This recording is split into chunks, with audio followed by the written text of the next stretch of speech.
Hello everybody, Callum here with RRC DJ Entertainments for you today, and we've got another pay-per-view review. Pay-per-view, hang on, think of the word. Yeah, pay-per-view drawing, let's say that. Of a simple setup. Now, what we have here is, because I can't draw very well, I can't draw lights and things, so you'll have to excuse that. What we have here is a simple drawing of how I might set something up depending on the space. Obviously, this is all spread out to account for the drawing. However, if it was in actuality, I would bring everything a lot closer together and make everything fit a lot more than it is now. But without further ado, let's continue. So, on the left and the right hand side, on two speaker stands, we have just some simple active speakers. The ones I use are QTX, and then we have the same on the floor without speaker stands. So in total we have 4 speakers, 2 on the floor and 2 on stands. You can spread the stands around the room or connect each speaker together to make an interesting effect like this. I'll just bring a wire out through here behind the T-bar and then going into the speaker, and then the same coming out of the speaker, around, going into the speaker, out of the speaker and into the speaker. So this would be the control speaker. So we'd have cables going into the speakers, daisy chaining them all together, and then we'd have one piece that would come also out of the first speaker and then would go into our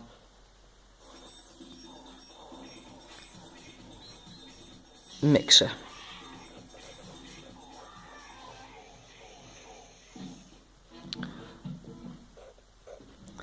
So then we'd have the cable going from our mixer to our CD players and vice versa. So the way I set it up is, we'll come back to this in just a second. Well, I'll try and do a sort of video. Pop you down for a sec. I'll try and explain how I set mine up. Now, because with the system that I have, basically, the way I like to try and do it is, I have my, please excuse the drawings, I honestly can't draw. I've got my CD player here, jeez, and then I have a separate mixer for the CD players, just mark that as M, so this is going to be C for CD, mixer, and then again, I have another CD player. What I would do is obviously connect the 2 CD players to the mixer. Then what I would do is I would connect the laptop to a separate mixer. So we've got another mixer down here, and then we've got our laptop. So what I would do is connect the laptop to that mixer, and then I would connect this mixer to this mixer. So what I would be able to do then is, I wouldn't have to buy different sets of speakers, so I would just connect these 2 together, the laptop and the CD players, into this first mixer here. Most likely going to be a Pioneer or a Newmark, or something of that general description. Usually on the back of this mixer usually tends to look something like this. You usually have your AC port where your plug comes out to and then goes to a power source, and then you have about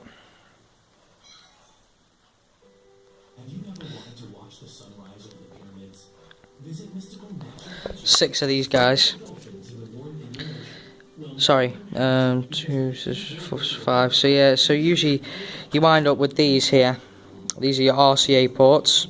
These are the main RCA ports which your mixer would connect to this mixer, and your CD players would connect into these. So from that CD player would possibly go into line 1, and this CD player would go into line 2, like so.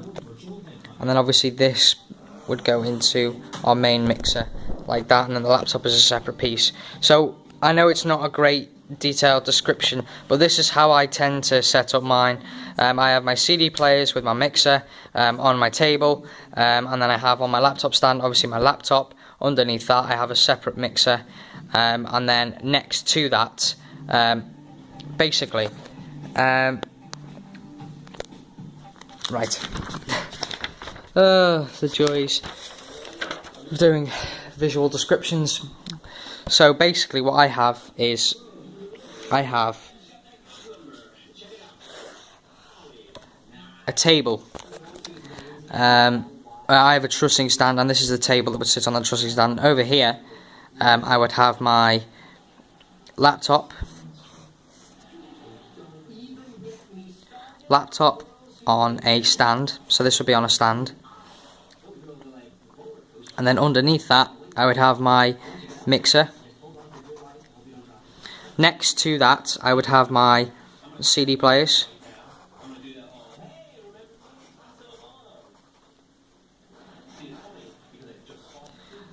Okay, so they will be towards the back, and underneath those, what I might have is a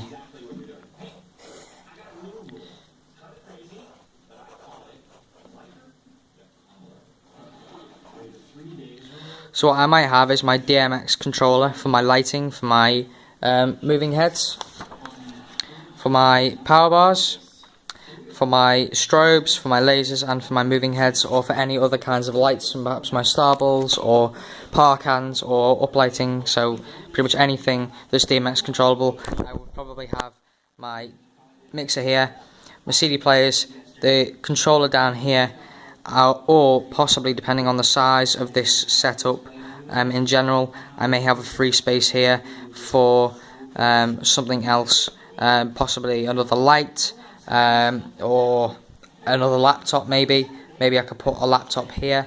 It just varies on depending on what I'm taking with me and the size of the setup. What I'll do is, once I've got all this stuff back together, I will show you an actual setup of how I would set everything else up like this on the table, and how I would connect everything together. So that's the section 1. So hopefully with those 2 images, hopefully you understand kind of how I would set it up. If you want a more detailed video, I will do one just as soon as possible.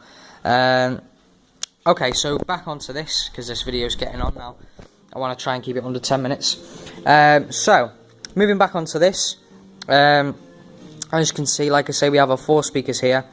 Then next to these 2, I have one here from a company called Chevet, and the other here I have one from a company called Cam, K-A-M, and Chevet. So this, it represents the Chevet 4-play. It's not a very accurate description of anything. That's probably more a 4-play. So just imagine those 2 kind of swapped around. So here we have the power bar, and we have the 4-play over here by Chevet.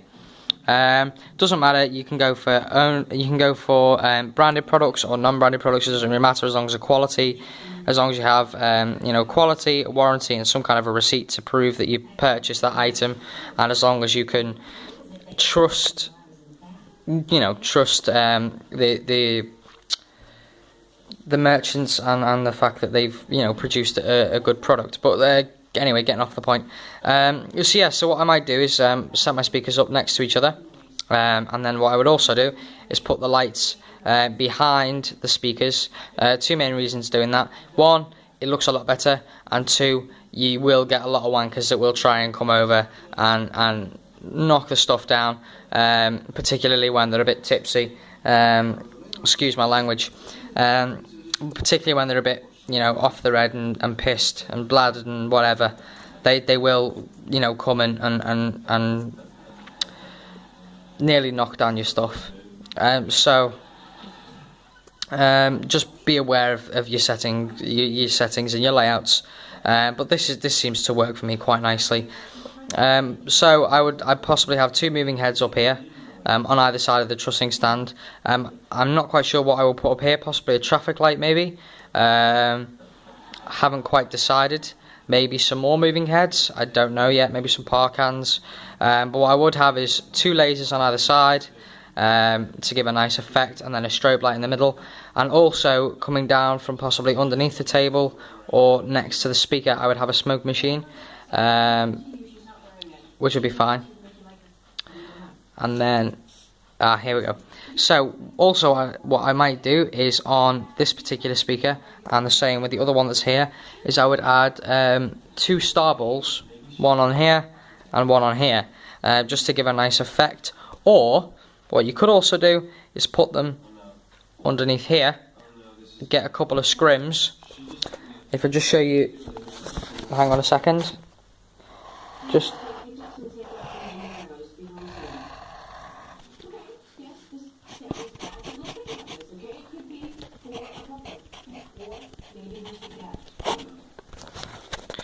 okay, that's not actually how you spell the scrim, but you know, anyway.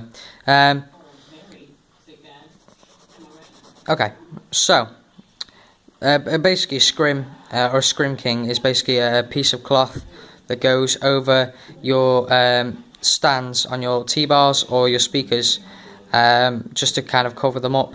And what you can do is, what people do is they put a park can in here and then they have it lighting up the speakers. But what you can do is take a couple of star balls and put them in there, and it gets a really nice effect in there. So yeah, so that works out quite nicely. I haven't done that myself.